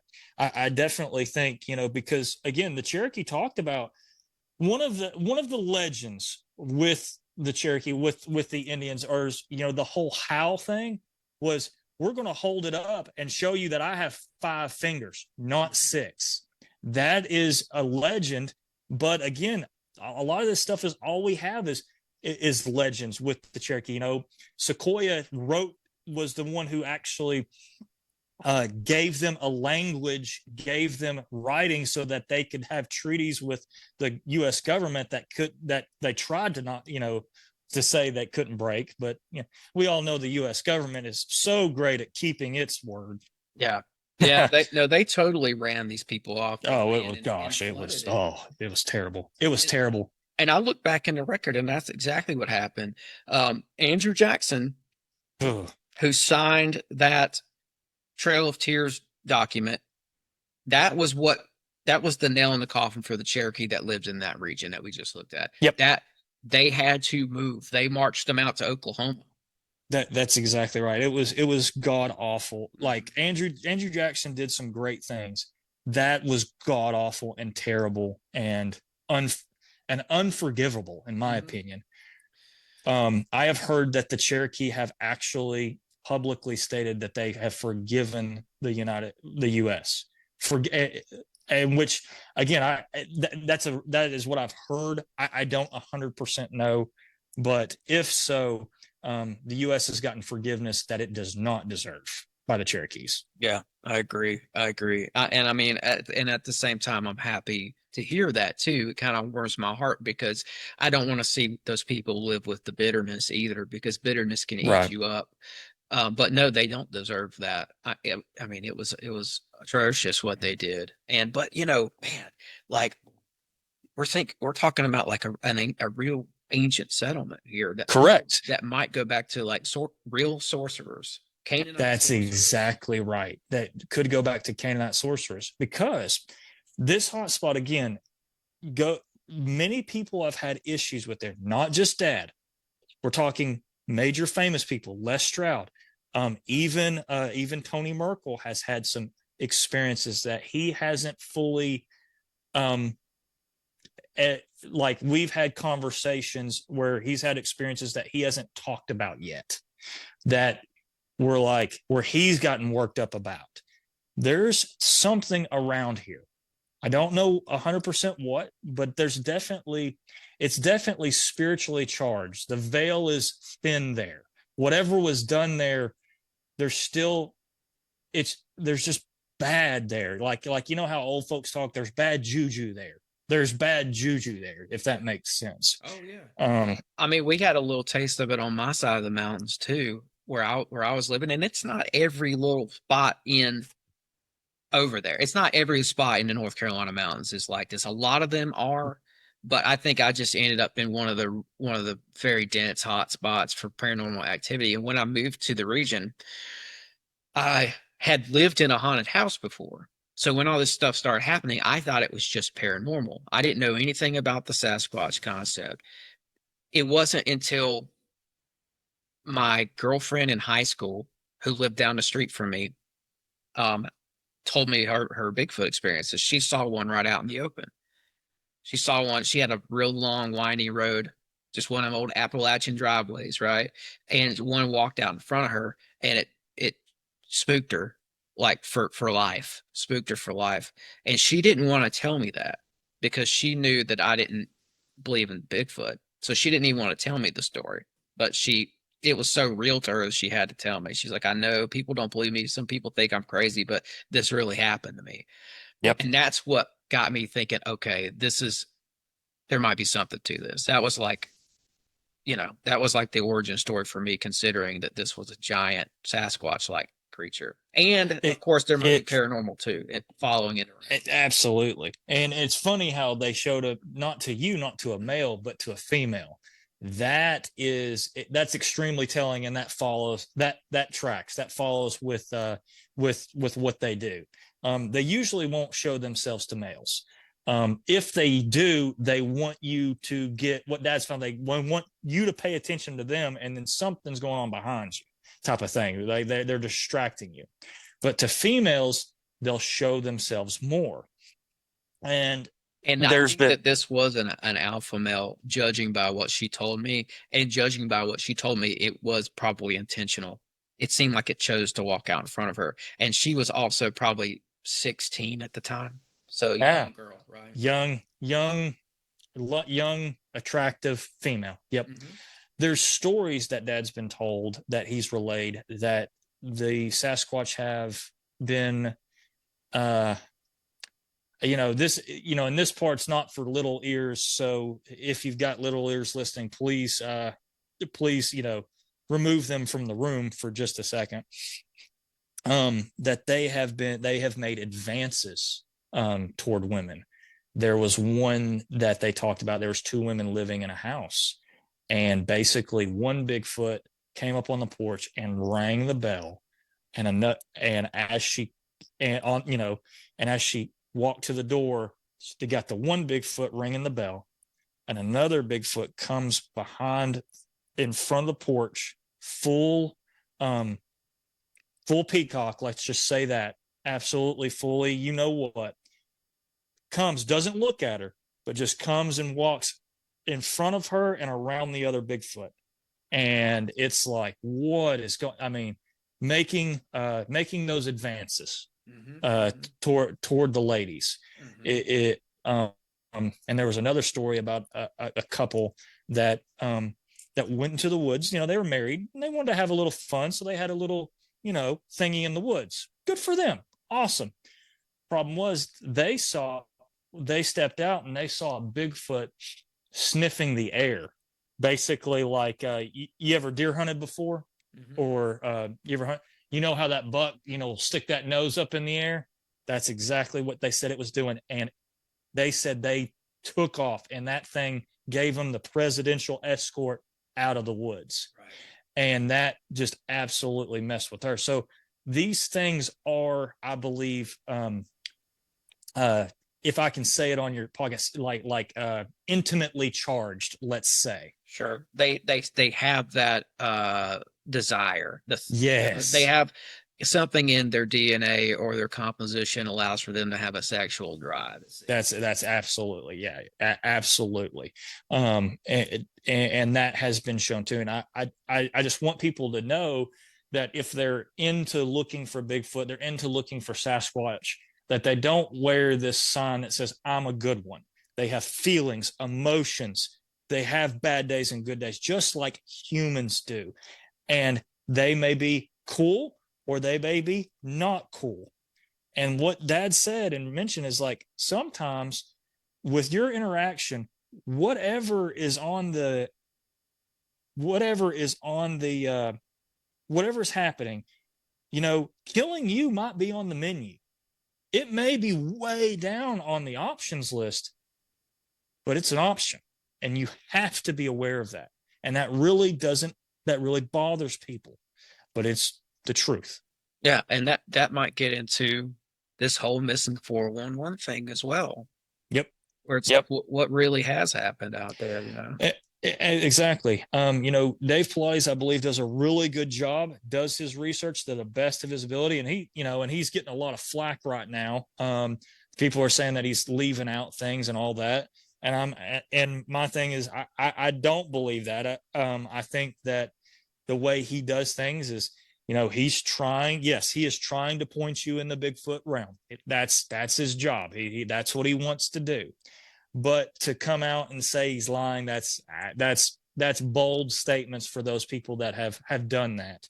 I'm gonna call that they that's pretty bold, and I don't think they would say it to his face. How's that? It's really easy to say you're lying behind a keyboard and a camera. And that's the whole thing. That is the truth. And I experience it doing this too. It's like people will say stuff in a comment that they would never come on here and tell me personally. It's easy to do it from where they think that they're safe and their face isn't anywhere to be seen and all that. But yeah, that's how it is, man. People need to learn how to engage with people online like they would in person. Right. That's exactly right. Some folks have never gotten their nose bloody in a fight on the playground, and it shows. But for all those that say, "Oh, he's lying" or whatnot, guys, he's not. I like Pilates. I got his book right here. One of his books. But yeah, now that book stirred up the crap, and because the Harvey Pratt, when he did the drawings of that, they looked like humans, and that really stirred the pot because back then, all the Bigfoot folks, it was bipedal 8, and those drawings in there that they did, again, they came out human looking. They looked like the Indians in the area. They looked like all that, and that really did not. Yes, that right there, that really messed with people. It's like better. No, that's great. Yeah. People did not like that. That's like, that looks too human. Yeah. You know what I'm saying? Yeah, I do, man. And like this, oh, I got one more I'm thinking here that I just saw. Yeah. Here's another one what he's talking about. Yep. And again, that was done by renowned sketch. Yes. I've seen people in Walmart look just like that. So I have to, dear God. I don't grace Walmart anymore. I can't do it. I can't do it anymore. Oh, I've seen that guy in a Walmart before, brother. We all have. We all have seen that dude in a Walmart. But no, I know what you're saying, and you got a point, man. And like he did such a good job with this book. And I don't remember the whole story behind it, but wasn't it like some curious IT guys or something? Supposedly, I'm not 1,000% sure.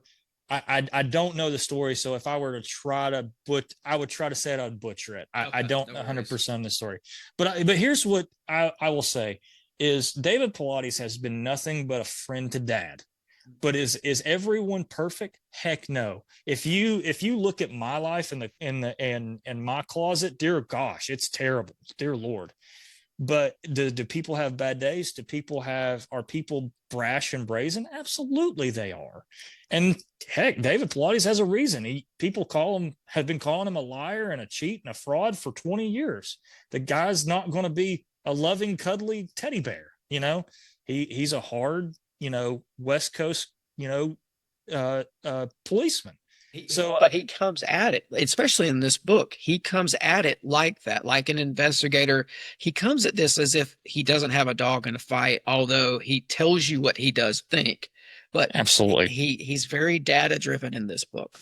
He is. And what he has is and the stories that he tells, when people tell him stories and he gets that, he makes them sign an affidavits that what they're telling is the truth. So, I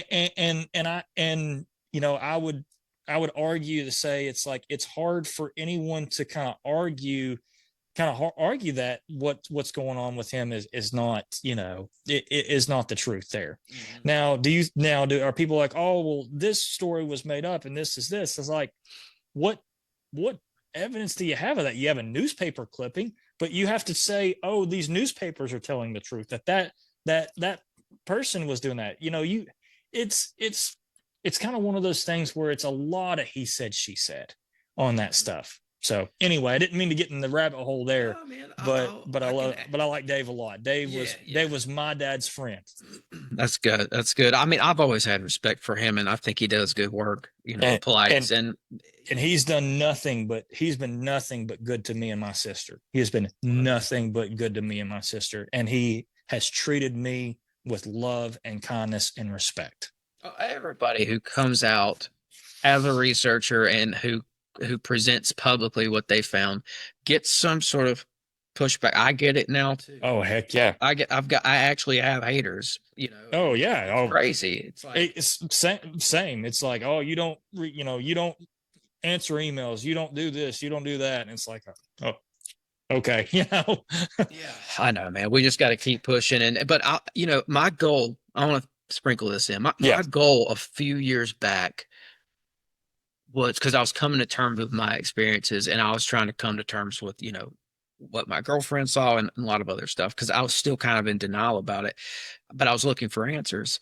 So I went and I said, I wonder if I can find 1,000 eyewitness stories and listen to them. So I did. I found and listened to 1,000 Bigfoot encounter stories. And I didn't feel so bad about the subject after that, because I didn't believe all those people, but I didn't disbelieve all those people either. Especially when people get on there and their voice starts to shiver, and sometimes they start to cry. There's a real phenomenon here. 1,000. I listened to 1,000. I marked it. I had a little chart to keep up with it. Wow. And I heard some things that really made me think. I heard, if these were real creatures, why wouldn't we be able to track them to where they live? Because, I've seen great trackers. I've seen guys who can look at a blade of straw and tell where something went. And it's like, we do have the footprints. I mean, you can look at the work of, I don't know, maybe Dr. Jeff Meldrum, if you really want to find a good case for footprints. I think that guy's got that. He's phenomenal on that. Absolutely. So we have the footprints. Why can't we find where they live? And it's because maybe something else is happening here. Stan Gordon comes to mind. Yep, you've got that. There was at the later stages, Dad started getting portals on his stuff. Dave Pilates has a phenomenal video of that Dad had. Dad sold the rights to it, of this white Bigfoot or white something coming out of the portal. And it is just absolutely wild. And there's pictures of it in Dad's books of this thing. And who knows what's going on interdimensionally with these creatures. Because I say unfortunately, but Bigfoot, it's just the beginning with this stuff. You start getting into Bigfoot, gray aliens, dogman, little people, and you start sounding nuts when you talk about this stuff. But when you start really heavily researching Bigfoot, all these things start to rear their ugly heads. Right. And, even going back to Native Americans for a second, just because you brought up portals. Oh, please. Yes. The great mystic warrior Geronimo was said to have been able to use portals. Mm-hmm. He was so tuned into the land and so in tune spiritually with he knew where the portals were and he knew how to use them. And I've done episodes on portals. There's one in Spain that I looked at. It's in Girona, Spain. There's a couple of them there. I think that this is a real thing. Absolutely. I do too. And maybe it's a forgotten art of how to use them. I believe so. I think there was a lady that had talked about that. She was actually taught how to sing or whatnot to open these portals up or something like that. But also, I truly believe they tell us what's happening in pop culture. So you look at, Stranger Things. What can Eleven do? She can open portals. I believe, Stranger Things is what really happened somewhere, or, the Montauk. Yes. But, and I'll add to that Montauk Point. They found a weird obelisk up there that's missing. And they found another weird obelisk up at Serpent Mound. These were shamanic sites. So this may have been a portal location to begin with, where yes. Montauk was. Where Montauk was. Yeah. And I think that they're doing, they're trying to open portals, obviously at CERN, but the one that no one ever talks about is they're trying to, I don't know this for a fact, but I theorize that they're trying to open a portal over in Oak Ridge. Yeah. Still. Who knows what they're doing? Oh, yeah. And if we still had that map pulled up, we could show everybody like that region, your dad's research region, the Cherokee City underwater, all that we covered. You go up a little bit and you're going to hit Oak Ridge. And what's up above Oak Ridge? Another site, another Norris Dam. Yes. Oh gosh. Yes. Norris Dam, Norris Lake. And there's so much with Norris Dam. Yeah. They found a temple under that. Yes. So whole area is charged with something. Yeah. That's exactly right. And that's where, my dad grew up in Hall's community, which is very close to Norris Dam. Like I was born in Bean Station. We kind of moved south a little bit, but like that whole area, like you said, is charged. One guy from a major university came in there before they put the dam in. They were allowed to excavate that site. He said it was an Egyptian temple. I did not know that. I did not know that. They even said it may have dated back to as old as Göbekli Tepe. That's insane. I did not know that. And I could show you another site just like that down in your dad's research area below Tellico is the Ice House bottom site. I got pictures of that and it looks like a temple with an altar. That's wild. Now, see, this is literally the area that like I live in. Like mm-hmm. This area, I say the research area. It's the area we live in. Mm-hmm. So that is so wild to me, man. That is so wild. I got a picture of that too. That Ice House bottom site. So basically, I think that there were old temples back here or over here. Lost my train of thought there. Old temples over here in multiple locations.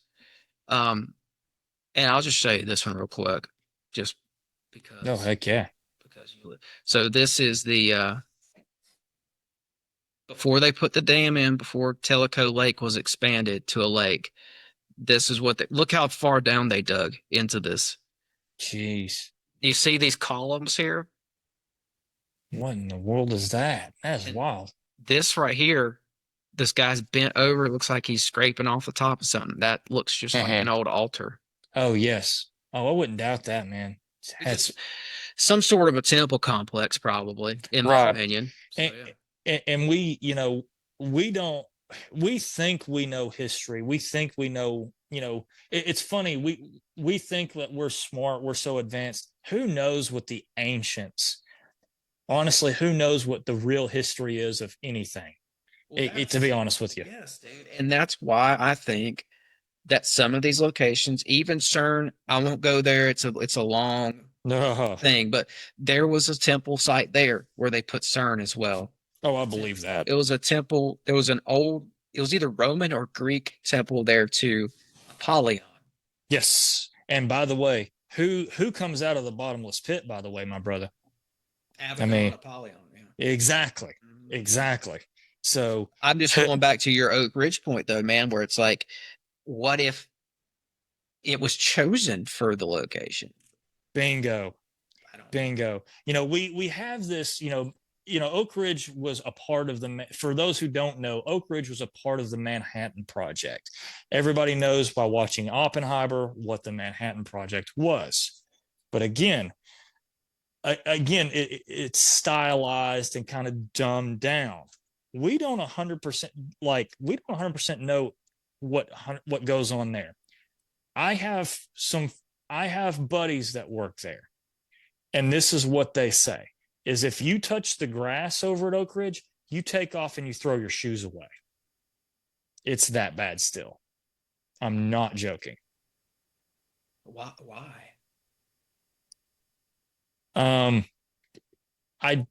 The official story is they're disassembling. Yes. They're disassembling nuclear weapons is the official story. Well, they're getting ready to build a uranium enrichment something or other over there. I saw. Yeah. My thing is, who really knows what's going on there? We don't know. And it's one of those, who knows what's really going on there? Well, hey, listen, man, I'll tell you this right now, and I can send you this whole thing if you so wanted it. But there was an old UFO case that I came across in the 70s out in Kansas. I think it was Delphos, Kansas. These people had a UFO on their farm. It took off and spewed out something, and it burnt the ground or something. It affected the ground beneath the UFO. The soil samples were sent to Oak Ridge. I believe that. They've been into this stuff for a while. Oh, they absolutely. They've known, they've been into it. And it's funny that you also say that you say Norris Lake is a charged site. My grandfather on my mother's side told my dad this story, that he was fishing on Norris Lake, and I grew up on Norris Lake, by the way. That's where I spent all my summers. Like, we had a houseboat up there, and Dad would tell me the story that my grandfather, Papaw Newport, would basically he saw alien spaceships fighting one night, and he said he described them as like boats, as like ships fighting, is how he did it. And he's like, one came and this other one came and started like shooting at it, and they both flew around, and then they took off over Norris Lake. And this is back in like the 70s and 80s. He said this. And, my grandfather, only told my dad, and my dad really only told me and didn't really write it down. Again, who knows how many stories of like that happened over Norris Lake. So it's just funny that you say that's a charged place, because I'm like, oh, yes. Well, there was, the prophet of Oak Ridge. You ever heard of that guy, John Hendricks? No, I haven't. Well, he lived in Oak Ridge in the 1900s, and he was having visions and stuff to the point where they locked this guy in a barn because they didn't have a jail. They thought he was a kook, but a lot of his predictions came true. But one of the things he talked about was going up in a ship, and they described them as like ships, like boats almost. That's wow, man. Right there in Oak Ridge, man.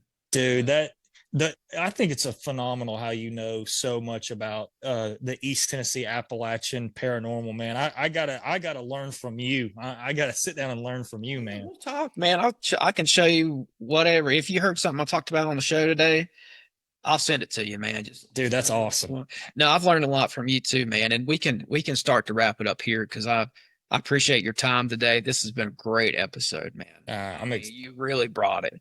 Thanks, man. It. And if I got you thinking, you got me thinking. For real. I appreciate that. But I think that this country is a place where the spirit world is immensely accessible.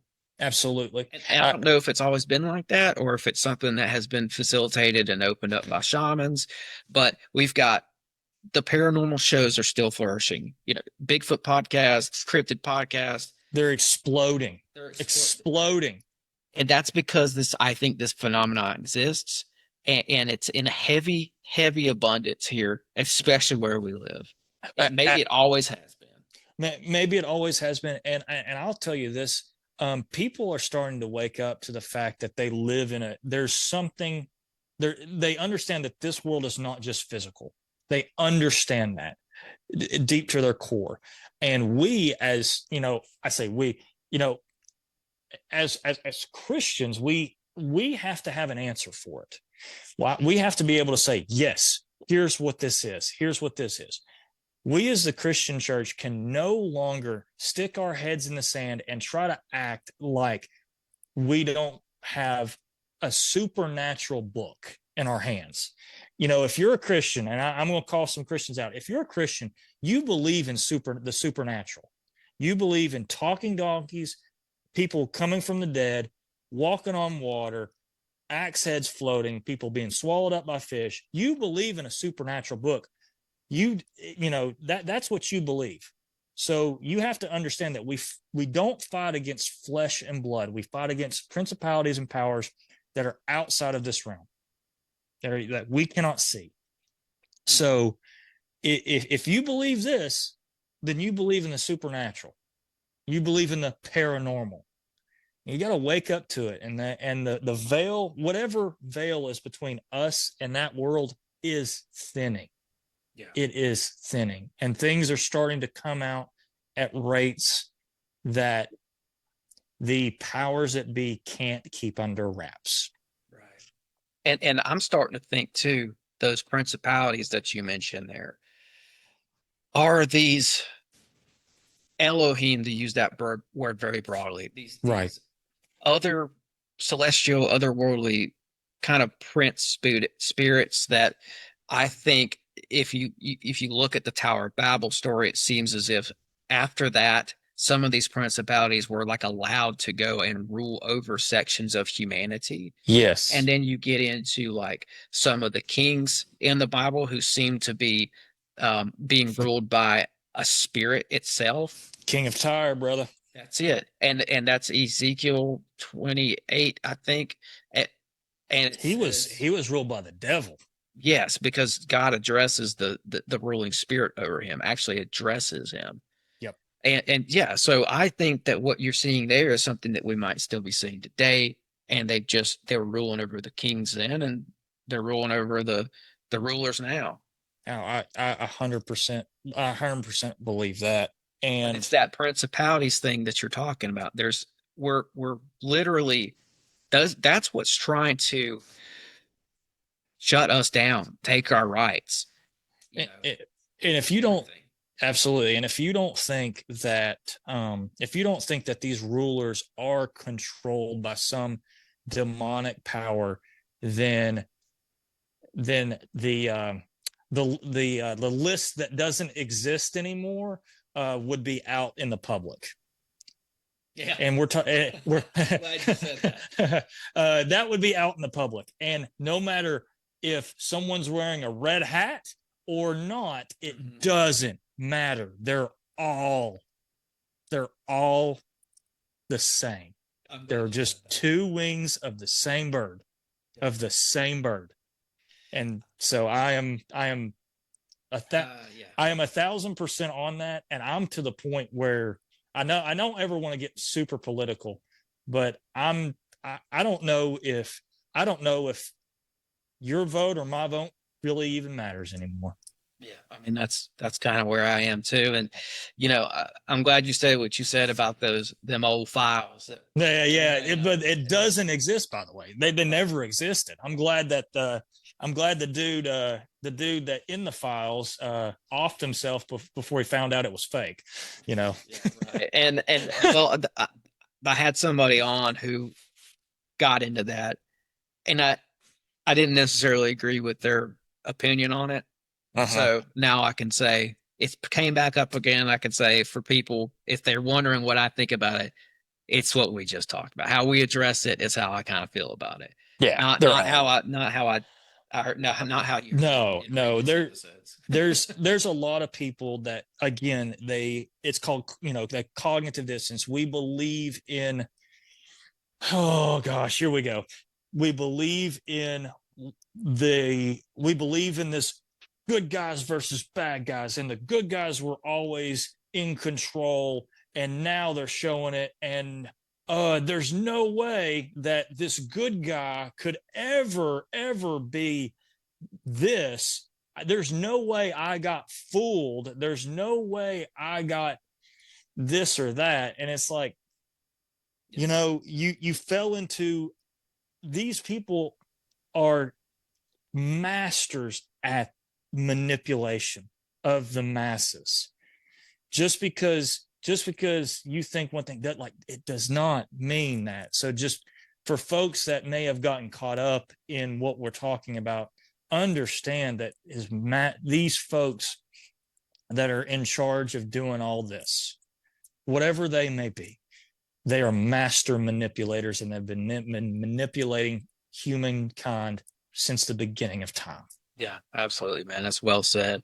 And man, there was some things that I wanted to get into it with you, and we didn't even get to that. So, man, we've talked for 2 hours, for goodness sake. I know, but I think the conversation that we had is the conversation that was meant to happen. So I'm happy about it. But yeah, there's a lot of stuff I could talk to you about.